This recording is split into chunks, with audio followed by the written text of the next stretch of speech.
하나님의 말씀은 사사기 6장 1절부터 6절 말씀까지입니다.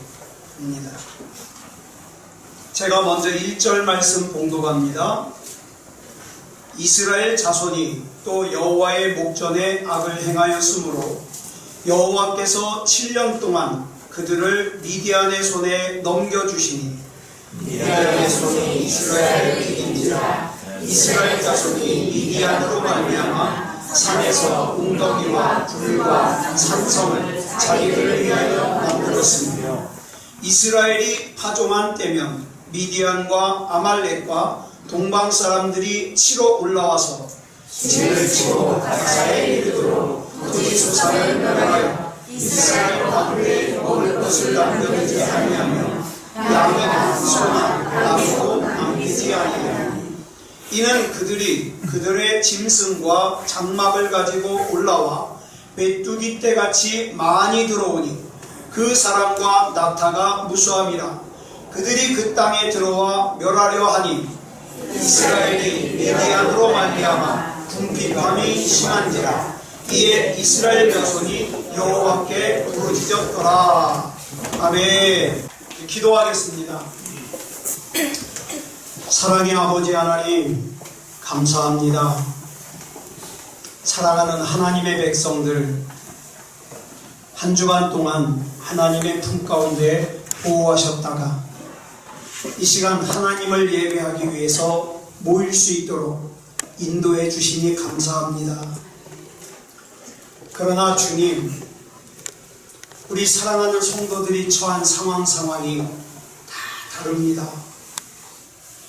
이 부족한 종은 우리 사랑하는 성도들의 그 상황을 해결해 줄 능력이 없습니다. 그저 하나님의 말씀 가운데 있는 약속을 다시 한번 되새겨 주는 것 뿐입니다. 하나님이 책임져 주시옵소서. 하나님의 백성은 복을 받을 수밖에 없고 하나님의 백성은 승리할 수밖에 없음을 다시금 깨닫게 해 주시옵소서. 힘을 주시옵소서. 예수의 이름으로 다시 일어설 수 있도록 인도해 주시옵소서. 이 시간 예배를 통하여 하나님의 음성 듣게 하시고 그 음성에 믿음으로 반응할 수 있도록 인도해 주시옵소서.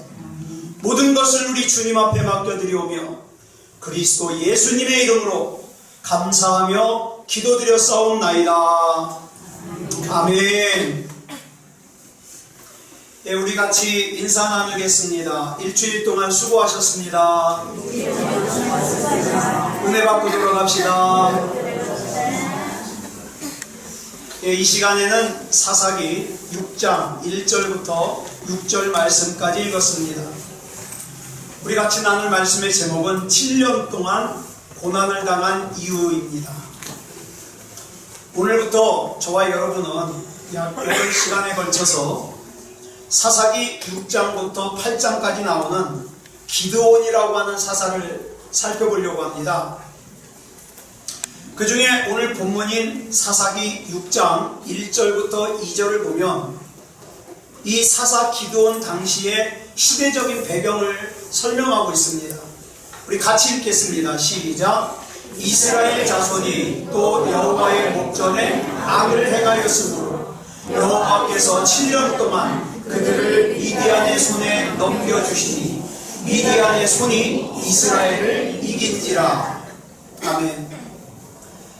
사사시대에 들어와서 계속되는 불행의 악순환의 고리가 있습니다. 7번이 반복이 돼요. 뭐냐 하면 어려움을 당하면 이스라엘 백성이 하나님을 찾습니다. 그렇게 하나님을 찾다가 하나님의 은혜로 어려운 문제가 해결이 되면 하나님을 떠나요. 그리고 자기 마음대로 살아요. 그렇게 자기 마음대로 살다가 또다시 어려운 문제가 생기고 고통을 당하면 또다시 하나님을 찾습니다. 그래서 하나님께서 다시 문제를 해결해 주셔서 평안이 찾아오면 또다시 하나님을 떠나는 삶을 무려 7번을 반복하죠. 이게 사사시대의 특징이에요. 그 중에 사사 기드온의 시대는요, 사사시대의 중간 부분에 해당합니다. 오늘 본문도 보면 똑같아요. 악순환을 반복하고 있어요. 그래서 지금 그 결과로 이스라엘 백성이 극심한 고난을 당하고 있어요. 어떤 고난을 당하고 있는가? 본문 3절부터 6절까지 우리 같이 읽겠습니다. 시작. 이스라엘이 하두만 때면 미디안과 아말렉과 동방 사람들이 치러 올라가서 진을 치고 가사에 이르도록 토지 소산을 멸하여 이스라엘 가운데 먹을 것을 남겨두지 아니하며 양이나 소나 나귀도 남기지 아니하니 이는 그들이 그들의 짐승과 장막을 가지고 올라와 메뚜기 떼같이 많이 들어오니 그 사람과 낙타가 무수함이라. 그들이 그 땅에 들어와 멸하려 하니 이스라엘이 미디안으로 말미암아 궁핍함이 심한지라. 자, 사람이 씨를 뿌려야 추수하잖아요. 그런데 씨를 뿌리는 파종기만 되면 미디안과 아말렉이 쳐들어와요. 그래가지고 씨를 뿌려놓은 밭을 엉망을 만들어버려요. 또 어떤 사람은 씨를 뿌리지도 못해요. 이렇게 씨를 뿌리지 못하니까 추수할 것이 있을 수가 없죠. 추수할 것이 없으니까 궁핍함이 심해요. 그래서 오늘 말씀을 보니까 이스라엘이 미디안으로 말미암아 궁핍함이 심하다 그런 거예요. 근데 여기서 우리가 좀 잠깐 살펴봐야 될 것이 이 상황이 아주 묘한 상황이에요. 여러분, 지금 이스라엘이 들어와 살고 있는 가나안 땅을 우리 출애굽기에 보면 가나안 땅의 별명이 있죠. 뭐라고 불렀어요? 가나안 땅은 젖과 꿀이 흐르는 땅이다. 젖과 꿀이 흐르는 땅이란 무슨 뜻이에요? 풍성한 땅이란 뜻이에요. 그런데 그 젖과 꿀이 흐르는 풍요로운 땅에서 지금 이스라엘 백성이 어때요? 궁핍함이 심한 삶을 살고 있어요. 여러분, 우리가 믿는 하나님은 풍성하신 하나님이에요. 그리고 그 풍성하신 하나님께서는 저와 여러분에게 풍성하게 해주시기를 원하십니다. 그래서 하나님께서 우리에게 주시겠다고 약속하신 그 풍성함을 우리가 받을 수 있는 방법을 적어놓은 것이 뭐예요? 그게 성경이에요. 여러분, 이게 궁금하면 집에 가셔서 인터넷으로 성경 검색 프로그램을 찾아가지고 거기다가 풍성이나 아니면 풍요라는 단어로 한번 성경을 검색해 보세요. 얼마나 많이 나오는지 몰라요. 그런데 문제는 우리가 그 풍성하신 하나님을 믿는다고 하면서 그 하나님의 풍성함을 누리지 못하는 사람들이 많다 이 말이에요. 다시 말해서 젖과 꿀이 흐르는 땅인 풍요로운 가나안 땅에 들어와서 궁핍함이 심한 삶을 살고 있는 사람들이 많더라. 이건 분명히 정상이 아니잖아요. 젖과 꿀이 흐르는 땅인데, 풍성한 땅인데. 그렇다면 여기서 우리는 질문을 해야 돼요. 왜 이런 상황이 일어났는가? 원인을 알아야 되지 않겠습니까? 한마디로 말하면 원인이 뭐냐면 본문 1절에 나오는 이스라엘 자손이 또 여호와의 목전에 악을 행하였으므로예요. 이게 원인이에요. 결과는 6절에 나오는 이스라엘이 미디안으로 말미암아 궁핍함이 심한지라예요. 아마도 이스라엘 백성의 입장에서는 자기를 힘들게 하는 미디안 사람들이 죽이고 싶도록 미웠을 거예요. 여러분, 많은 사람들이 여기까지만 봅니다. 나는 미디안이 싫어. 나는 미디안이 미워. 나는 미디안이 죽이고 싶어. 여기까지만 생각해요. 그런데 여러분, 여기서 좀 더 근본적인 원인을 찾아 들어가 보면 이스라엘 백성들을 괴롭게 한 근본적인 원인은 미디안 사람들 때문이 아니라 이스라엘이 여호와의 목전에서 악을 행하였기 때문이에요. 그래서 미디안은 하나님께서 이스라엘 백성을 백성답게 만들려고 동원하신 하나님의 도구예요. 여러분, 우리가 다윗과 사울을 봐도 그걸 알 수 있어요. 여러분, 사울왕 때문에 다윗이 얼마나 고생했습니까? 자그마치 10년이 넘는 기간을 사울왕에게 쫓겨다녔거든요. 그런데 우리가 다윗만 고생했다고 볼 수 없어요. 사울왕 역시 다윗을 괴롭히느라고 얼마나 고생했을까요? 사울 입장에서는 다윗을 온전한 하나님의 사람답게 만들기 위해서 악역을 맡았잖아요, 사울왕이. 그래가지고 10년 동안 다윗을 쫓아다니면서 괴롭게 하느라고 얼마나 힘들었겠어요. 그냥 왕 노릇만 하면 될 거예요. 네. 여러분, 다른 사람을 갖다가 괴롭히는 것도, 다른 사람에게 괴롭힘을 당하는 것도 힘든 일이에요, 당연히. 그런데 다른 사람을 미워하고 괴롭히는 일 못지않게 힘든 일이에요. 여러분 해보셨잖아요. 다른 사람 미워해봤잖아요. 누군가를 미워하면 마음이 편합니까? 안 편해요. 누군가를 미워하면 기도가 됩니까? 안 돼요. 편하지 않아요. 그 옛날 속담에 이런 속담이 있어요. 맞은 사람은 발 뻗고 자고, 때린 사람은 발 뻗고 못 잔다. 그런 말 있어요. 그러니까 이제는 우리가 기도 제목을 바꾸자고요. 저와 여러분을 하나님의 사람다운 하나님의 사람으로 만드느라고 하나님께서 내 주변에 미디안 사람의 역할을 맡기시고 사울왕을 맡기시는 바람에 그 사람들이 악역을 하느라고 얼마나, 여러분들을 괴롭히느라고 얼마나 힘들겠어요. 쉬지도 못하고. 그러니까 그 사람들 미워하지 마시고 어떻게 하자? 불쌍히 여기고 기도하자. 저와 여러분이 빨리 하나님의 사람다운 사람이 되면 그 사람 힘들게 여러분 안 괴롭혀도 되잖아요. 그러면 여기서 하나님께서 이스라엘을 하나님의 사람답게 만드시기 위해서 사용하신 미디안 사람들이 누구냐? 창세기 25장 2절을 보면 아브라함이 사라가 죽은 다음에, 아내 사라가 죽은 다음에 그두라라고 하는 여자와 재혼을 해요. 그래서 이 그두라라는 여자와 사이에 아들을 6명을 낳아요. 그 아들이 창세기 25장 2절에 나와요. 시므람, 욕산, 무단, 미디안, 이스박, 수아. 근데 이 6명의 아들이 나중에 여러분 가나안의 족속이 돼요. 가나안의 족속. 근데 이 중에 하나가 누구다? 미디안이다 이 말이에요. 자, 그러면 이 미디안의 아버지가 누구예요? 미디안의 아버지가 누구예요? 미디안 누가 낳은 아들이에요? 아브라함이 낳은 아들이에요. 그러니까 이스라엘과는 어떤 사이예요? 형제예요. 아버지가 같잖아요. 형제예요. 그런데 그런 형제인 미디안이 형제인 이스라엘이 출애굽을 해가지고 가나안으로 갈 때 그 이스라엘 갖다 해코지하려고 누구와 손잡고 모압과 손잡고 이스라엘을 갖다가 성적으로 타락하게 만들어요. 미디안이. 그래서 민수기 25장 16절로 18절을 보면 하나님께서 모세에게 이렇게 말씀하십니다. 시작. 여호와께서 모세에게 말씀하여 이르시되 미디안인들을 대적하여 그들을 치라.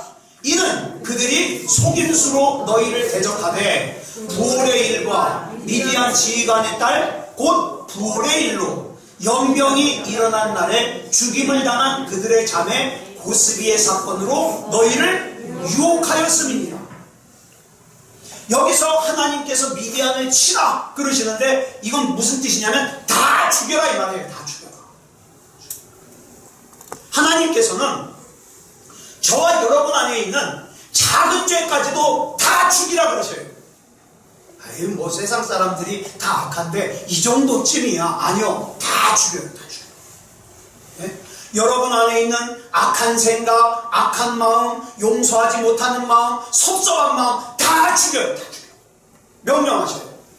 왜? 이것을 다 죽이지 않으면요 어느 순간에 그것이 다시 커가지고 어떻게 해요? 여러분을 무너뜨리게 합니다. 섭섭한 생각을 완전히 제거하지 않잖아요? 그러면 여러분들이 영적으로 약해졌던 어느 순간에 그것이 불쑥 솟아요. 그래서 기도하지 못하게 해요. 원망하게 돼요. 그런데 민수기 31장 14절에 보면 미디안과 싸우고 이스라엘의 천부장들이 돌아와요. 네?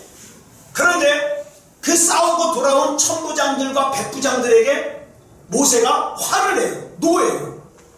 왜 화를 냈는가? 그 이유가 그 다음 15절에 나와요. 시작. 모세가 그들에게 이르되 너희가 여자들을 다 살려두었느냐? 자, 나중에 얘기를 들어보니까 미디안과 싸운 천부장과 백부장이 말하기를 여자들은 그다지 위협이 될 것 같지 않아서 살려주고 왔다는 거예요. 불쌍해서. 지금은 별로 위협이 될 것 같지 않아서 될 것 같지 않지만 그래도 하나님의 명령은 뭐예요? 다 죽이라는 거예요.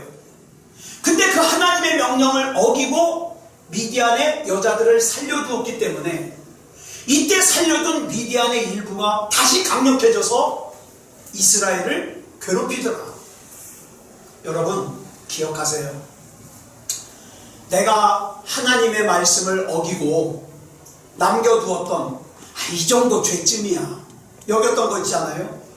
내가 하나님의 말씀을 무시하고 이 정도면 괜찮을 거라고 생각해서 저질렀던 대수롭지 않게 여겼던 죄들, 이 정도는 다른 사람들도 다 해. 그렇게 저질렀던 죄들, 이 죄들이 결국 어떻게 해요? 나를 영적으로 크게 위협하는 존재가 된다 이 말이에요.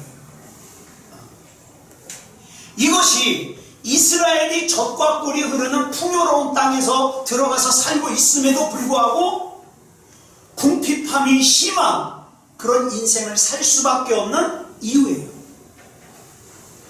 이스라엘을 괴롭게 하는 미디안 사람들의 배후에는 누가 있어요? 하나님이 계세요. 그래가지고 그 미디안 사람들을 동원해가지고 어떻게 해요? 이스라엘을 하나님의 사람다운 하나님의 사람으로 만들고 계시는 거예요. 그런데 오늘 본문을 보면 아주 중요한 단어가 두 개가 나옵니다. 하나는 본문 6절에 보면 이해라는 단어예요. 이해. 우리 같이 읽어볼까요? 시작. 이스라엘이 미디안으로 말미암아 궁핍함이 심한지라 이에 이스라엘 자손이 여호와께 부르짖었더라. 여기 나오는 이 이해라는 단어는요, 상황이 반전되는 거예요. 반전. 여러분 보세요. 본문 1절에 나오는 여호와의 목전에 악을 행하였으므로와 그 다음에 본문 6절에 나오는 이스라엘 자손이 여호와께 부르짖었더라. 이 두 문장은요 같이 갈 수가 없는 문장이에요. 여호와의 목전에 악을 행했는데 그 이스라엘 자손이 여호와께 부르짖어요. 이어지질 않잖아요. 정반대의 말이에요. 근데 이 말이 이어질 수 있도록 중간에 들어가는 접속사가 뭐냐? 이해예요. 이해. 자, 그러면 이해가 이어주기 위해서 본문 6절에 뭐가 필요하냐? 같이 읽겠습니다. 시작. 이스라엘이 미디안으로 말미암아 궁핍함이 심한지라. 이 일이 있었어요. 여러분 비슷한 내용이 누가복음 15장에도 나와요. 여러분 잘 아시는 탕자의 비유죠. 여기도 보면 이해가 나와요. 자, 16절 누가복음 15장 16절 보겠습니다. 시작. 그가 돼지 먹는 쥐염 열매로 배를 채우고자 하되 주는 자가 없는지라. 그리고 나서 17절에 보니까 이에 스스로 돌이켜 그리고 뭐라고 중얼중얼 하더니 20절에 가서 이렇게 나와요. 시작. 이에 일어나서 아버지께로 돌아가니라. 자, 여기 나오는 이 이해라는 단어는요 탕자의 인생의 전환점이에요. 저와 여러분에게 이 이해가 필요합니다. 사람들은요 너나 나나 할 것 없이 다 탕자로 태어났어요. 우리 옆에 사람에게 인사하겠습니다. 당신도 탕자고 나도 탕자입니다. 예, 저나 여러분이나 다 탕자예요. 그럼 차이가 뭔가? 어떤 사람은 탕자는 탕자인데 이해를 발견했어요. 이해. 그래가지고 예수님을 구주로 영접하여 구원받은 탕자로 인생을 마무리하는 사람이 있는가 하면 어떤 사람은 끝까지 끝까지 이해를 발견하지 못해가지고 탕자로 살다가 그냥 탕자로 끝나는 탕자가 있어요. 여러분 축하드리고 싶어요. 그래도 여러분은 이해를 발견해서 예수님을 구주로 영접하고 구원받은 탕자가 됐잖아요. 우리 다시 한번 축하할까요? 구원받은 탕자가 되신 거 축하합니다. 네. 그래서 오늘 본문 말씀에 나오는 첫 번째 중요한 단어는 이해예요. 이해. 그 다음 중요한 단어는 뭐냐면 본문 1절에 나오는 7년 동안이라는 단어예요.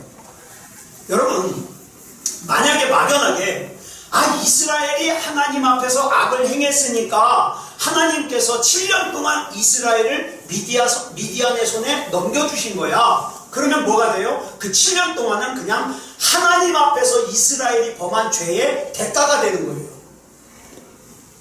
그런데 이걸 좀 더 깊이 생각해 보자고요. 이 7년 동안 하나님의 징계가 계속됐다는 건 무슨 뜻이냐면 이스라엘이 7년 동안 하나님 앞에 회개하지 않았다는 뜻이에요. 왜요? 우리가 알고 있는 하나님은 회개하면 용서해 주시거든요. 근데 7년 동안 회개를 안 하니까 7년 동안 이것이 계속되는 거예요. 다시 말해서 이스라엘이 무려 7년 동안 하나님의 징계를 당하여 극심한 고통 가운데 있었다는 것은 이스라엘 백성이 7년 동안 회개를 하지 않았다는 뜻이에요.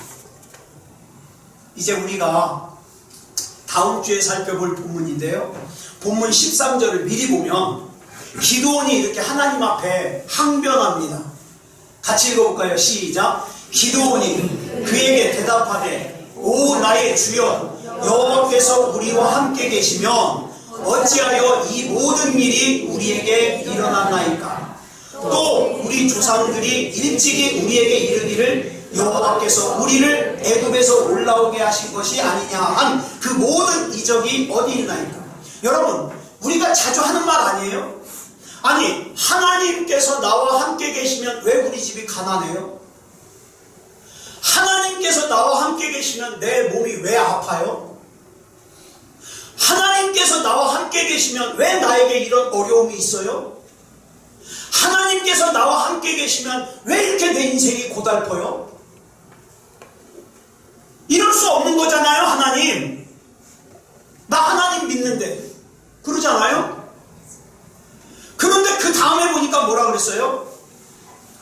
우리 조상들이 일찍이 우리에게 이르기를 여호와께서 우리를 애굽에서 올라오게 하신 것이 아니냐 한 그 모든 이적이 어디 있나니까? 여러분 지금 이 기드온의 말을 가만히 들어보면요, 기드온의 말에 짜증이 담겨 있어요. 짜증.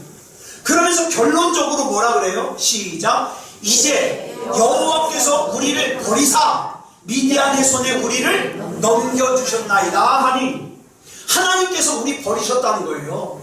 나 버리셨다는 거예요. 그러니까 이런 뜻이에요. 아니 언제는 버리시더니 이제는 구원하신다고요? 우리를 구원하신다는 하나님의 말씀 내가 믿었다가 하나님이 나 구원 안 해주시면 누가 책임져요? 이런 거예요. 이런 일이 얼마 동안 일어났다고요? 7년 동안 일어났다고요. 그러고 보면 여러분 이런 얘기 많이 들으셨을 겁니다. 고난은 뭐다? 변장된 축복이다. 근데 저는요, 이 말씀이 반만 맞고 반은 틀려요. 네? 모든 사람에게 다 해당되는 말씀이 아니라고 생각해요. 왜냐하면 고난을 당한 사람이 그 고난 때문에 오히려 원망하고 불평하면서 영혼이 더 황폐해진다면, 나 하나님 안 믿어, 나 이런 하나님 예배 안 드려, 그리고 황폐해진다면 그건 그냥 고난이지 그게 무슨 변장된 축복이에요. 여러분 세상에서 제일 미련한 사람이 누군지 아세요? 7년 동안 고난을 당하면서도 자기가 왜 고난을 당하는지 이유를 모르다 보니까 그 고난에서 벗어날 방법도 모르는 거예요. 고생은 고생대로 했는데 유익이 없어요. 무슨 그 고생이 변장된 축복이에요. 그러면 고난이 변장된 축복이 되려면 어떻게 해야 됩니까? 반드시 이해가 있어야 됩니다. 이해. 여러분 성경 보셨으면 아시겠습니다만은 다윗이 자기를 괴롭히는 사울왕을 죽일 수 있는 기회가 여러 번 있었어요. 그죠? 한 번은 다윗 일행이 동굴 속에 숨어 있는데 갑자기 다윗을 쫓아가던 사울왕이 똥이 마려워서 똥 쌀 때를 찾아보니까 동굴이 보이네. 왜 동굴 밖에서 안에 들어가면 안에 보여요, 안 보여요? 안 보여요. 껌껌하니까. 그래가지고 아무도 없겠지 그래가지고 가서 동굴 안쪽을 뒤에다 대고 밖에를 쳐다보면서 볼일을 보고 있었어요. 그러니까 다윗의 부하들이 기회입니다. 저 사울왕을 죽여버리십시오. 그랬더니 어떻게 해요? 아니다. 그랬더니 다윗이 가가지고 옷깃만 살짝 잘라가지고 오잖아요. 여러분 만약에 다윗이 자기를 괴롭히는 사울왕 때문에 분을 참지 못해서 그 동굴에서 사울왕을 죽였더라면 어떻게 됐을까요? 사울왕도 망하고 다윗도 망했을 거예요. 그럼 변장된 축복이 될 수가 없어요. 근데 제가 가만히 보면 우리 주변에서 이런 사람들이 많아요. 순간적인 순간적인 분을 참지 못해서 사울왕도 죽이고 자기도 죽어요. 그러므로 오늘 저와 여러분은 이 시간 저와 여러분을 7년 동안 힘들게 붙들어 매고 있던 문제들을 이해로 무너뜨려야 돼요. 이해로. 여러분 오늘 이 시간 왜 오셨습니까? 바로 이해라고 하는 망치로 여러분들을 7년 동안 붙들고 힘들게 했던 그 문제들을 무너뜨리기 위해서 오셨잖아요. 어떤 사람은 예배 시간에 감정이 터치돼가지고 눈물이 나고 흥분이 되고 그래야만 하나님이 받으시는 예배고 그래야만 은혜로운 예배를 드렸다고 생각해요. 그렇지 않아요. 여러분 우리 부모님들만 한번 답을 생각해 보세요. 큰 소리로 대답하지 마시고. 여러분은 여러분의 자녀를 볼 때 항상 눈물이 나고 감동돼요? 예?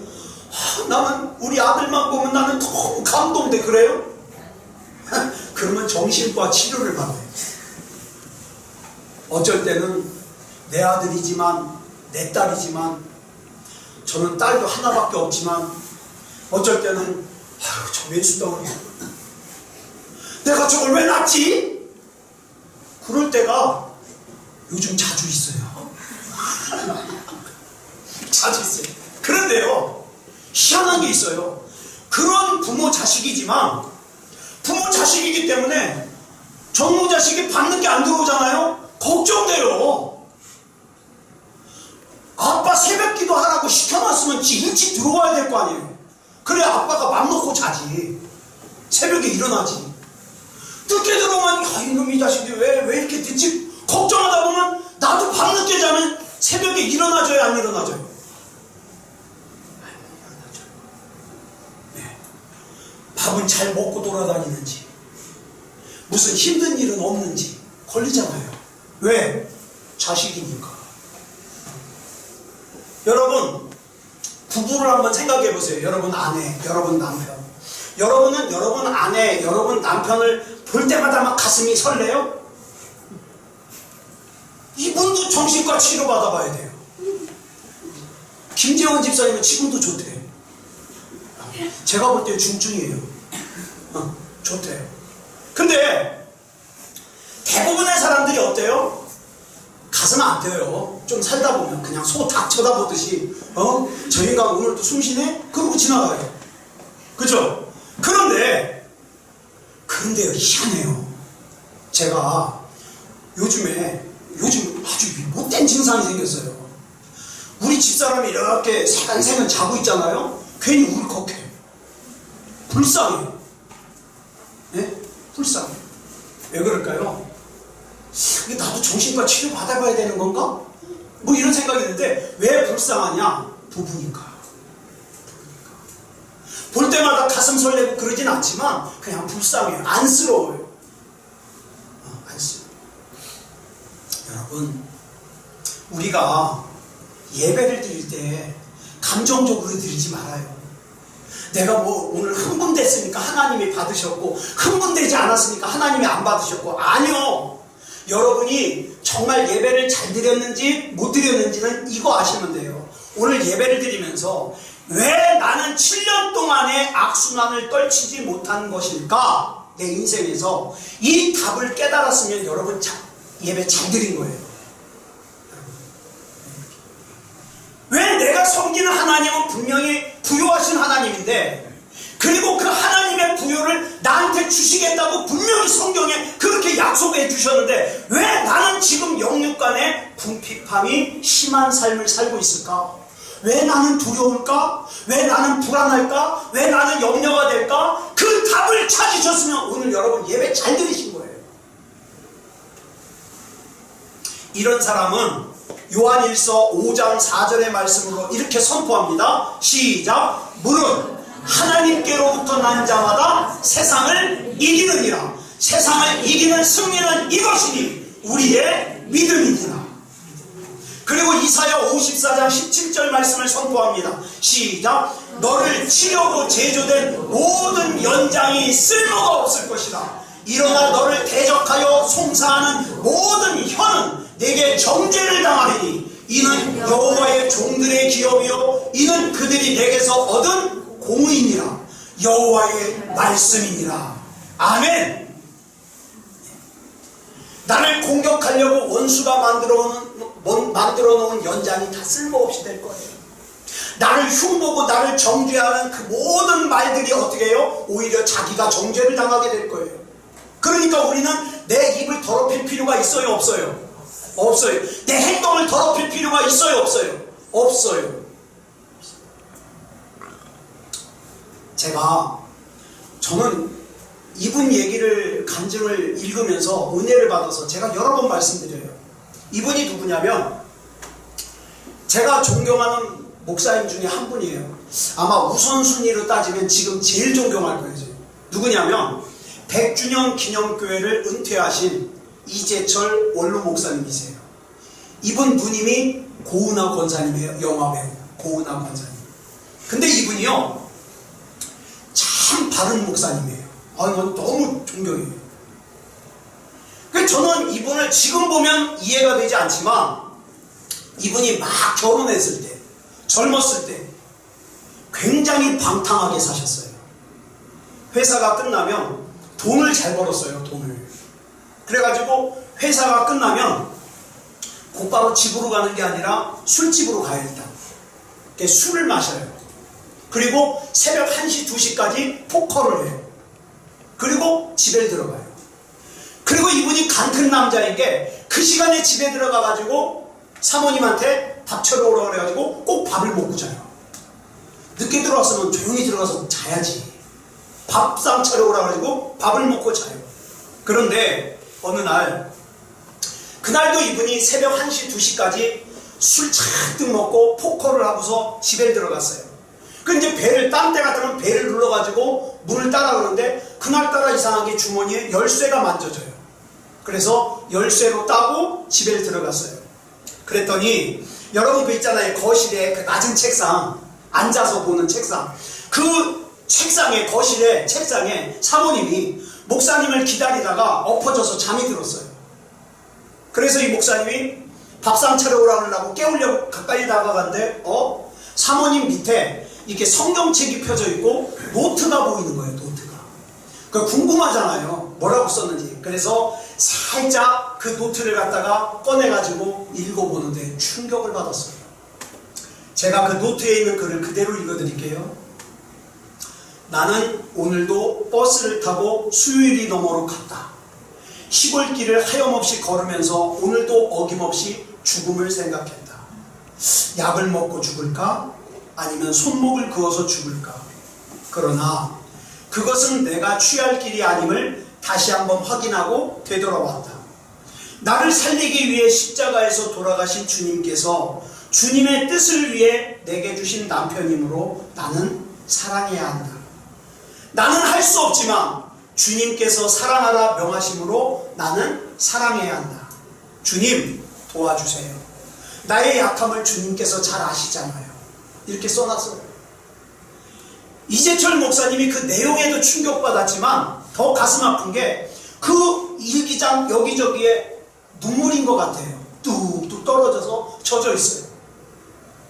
그래서 그 노트를 읽고 나서 이 목사님이 도저히 잠이 오질 않아요. 그래서 서재에 가서 의자에 앉아서 가만히 눈을 감고 있는데 망감이 교체하더라고요. 내 아내는 지금 나 때문에 자살을 생각하고 있는데 나는 그 시간에 활락가에서 술을 마시고 또 포커를 즐기고 있었거든요. 게다가 이 이재철 목사님의 어머님이 참 믿음이 좋으신 분인데 일찍이 혼자 되신 이 어머님께서 날마다 아들이 믿음으로 살 수 있게 해달라고 아들을 위해서 눈물을 흘리면서 기도를 하셨는데 그 어머님이 지금 방탕한 자기를 보면 얼마나 배신감을 느끼실까? 이런 생각을 하니까 하염없이 눈물이 나는 거예요. 그래서 잠도 오지 않고 그래서 서재 의자에 앉아가지고 그냥 앉아서 혼자 눈물을 흘리고 있는데 기록에 보니까 그렇게 나와요. 아이 누가 뒤에 와서 이렇게 포근하게 안아주더래요.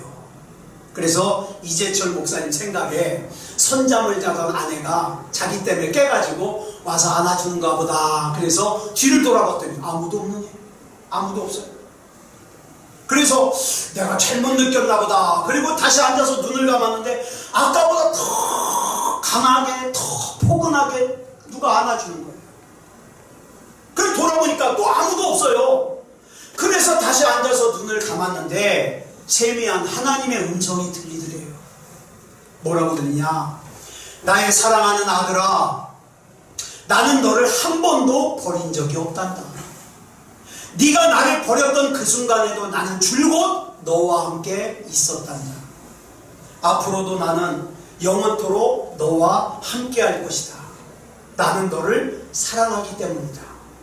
이런 음성이 들린다. 이재철 목사님이 그 새벽에 굉장히 충격을 받았어요. 진짜 중요한 건 그 다음이에요. 많은 사람들이 충격만 받아요. 다음날 삶이 똑같아. 근데 이 이재철 목사님은 그날 이후로 생활이 완전히 바뀐 거예요. 술을 다 끊었어요. 담배를 다 끊었어요. 그 좋아하던 포커 게임을 다 끊었어요. 더 중요한 건 그 다음날부터 사람들이 이구동성으로 하는 말이 너에게 무슨 일이 일어난 거냐? 묻더라는 거예요. 그래가지고 그 당시에는 집사였는데 이재철 집사였는데 늦게 신학을 한 거예요. 신학. 그래가지고 목사님이 됐어요. 제가 이재철 목사님 설교를 자주 듣거든요. 그런데 이분이 그렇게 했다고 자기가 옛날에 그랬다고 하니까 그런 줄 알지 지금 이재철 목사님을 보면 전혀 그랬을 사람이 아니에요. 바른 생활이고 하나님 말씀대로 살고 그런 분이에요. 여러분 중요한 말씀 드립니다.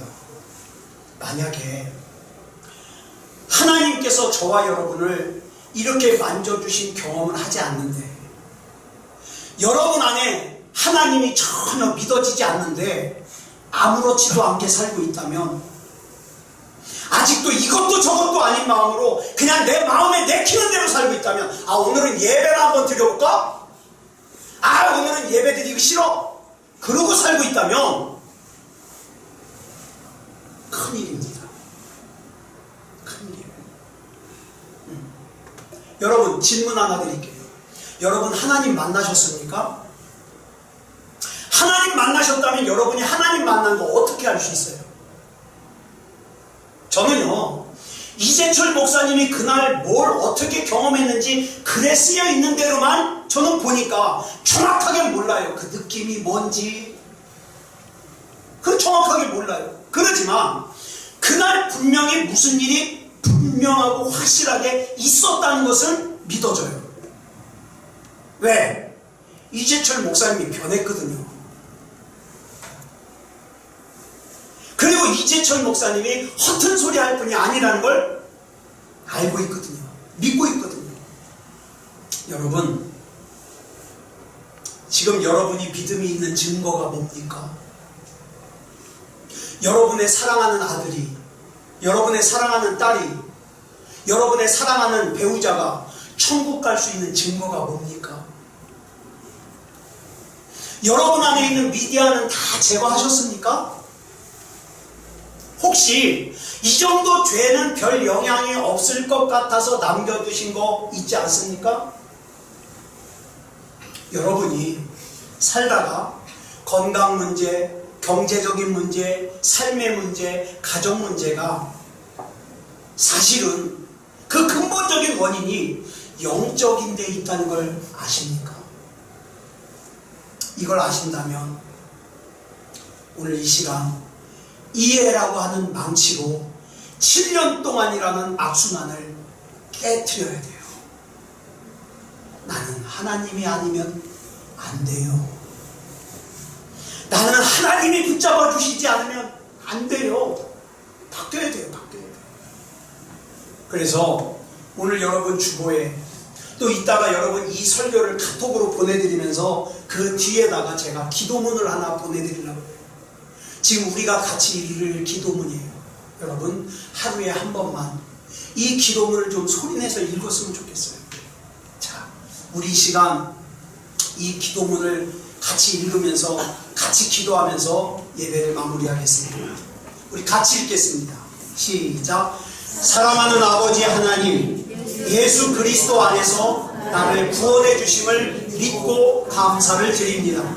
나를 주님께 맡기기만 하면 주님께서 내 인생 가운데 역사하심을 믿습니다. 주님은 내 삶의 주인이십니다. 그러므로 나는 나의 하루하루를 주님께서 예비하신 최고의 길로 인도해 주실 것을 믿습니다. 주님께서 만나도록 계획하신 사람들만 만나게 하시고, 주님께서 듣도록 계획하신 것만 듣게 하시고, 주님께서 말하도록 계획하신 것만 말하게 하여 주시옵소서. 나는 성령의 기름 부음 안에서 신실한 하나님의 자녀로서 살기를 원합니다. 나는 주님 안에서 빛 가운데로만 걷기를 원합니다. 주님, 나는 예수 그리스도 이름으로 내 마음에 두려움이나 미움이나 섭섭함이 들어오는 것을 거절합니다. 나는 주님께서 나와 함께 하시기 때문에 내가 사망의 음침한 골짜기로 다닐지라도 해를 두려워하지 않을 것입니다. 주님의 막대기와 지팡이가 나를 지켜주심을 나는 신뢰합니다. 나는 예수 그리스도 이름으로 실패를 거절합니다. 나는 내 안에 임재하신 주님의 영이 그 어떤 영보다 탁월한 영이심을 신뢰합니다. 그렇기 때문에 나는 주님 안에서 어리석은 행동이나 어리석은 말을 하지 않기를 원합니다. 하나님의 지혜가 내 영을 지켜주실 것을 믿습니다. 그래서 나는 죄악의 사슬을 끊고 복의 근원으로 살기를 원합니다. 하나님, 나를 만나는 모든 사람들이 복을 받게 해주시옵소서. 이 시간에 나의 몸을 살아있는 성전으로 주님께 내어드립니다. 나를 통하여 주님께서 말씀하시고, 나를 통하여 주님께서 일하시고, 나를 통하여 주님께서 역사하여 주시옵소서. 하나님께서 주시는 신성하고 거룩한 건강이 내 안에 있음을 믿습니다. 나는 예수 그리스도 이름으로 내 몸에 질병이나 약함이나 고통이나 두려움이 있는 것을 거부합니다. 내 몸의 모든 세포 조직 하나하나가 하나님의 생명으로 충만하게 채워짐을 믿습니다. 이렇게 변화된 새로운 피조물로 하나님께 영광을 돌리는 승리하는 삶을 살게 하여 주시옵소서. 예수님의 이름으로 기도드립니다. 아멘. 지금은 우리 주 예수 그리스도의 크신 은혜와 성부 하나님의 극진하신 사랑하심과 성령 하나님의 감화감동 충만하심과 역사하심과 인도하심과 보호하심이 오늘 거룩한 주일 주님 앞에 나와 영과 진리로 예배드리는 사랑하는 성도들과 가정과 이웃 위에 이제부터 영원토록 함께하여 주시사 하나님이 주신 약속의 말씀 이해로 우리를 지난 7년 동안 억압하고 붙들어 매고 괴롭혔던 모든 것들이 깨어지게 하여 주셔서 예수 그리스도 이름으로 승리를 선포하는 삶을 살게 해 주시기를 그리스도 예수님의 이름으로 간절히 축원하옵나이다. 아멘.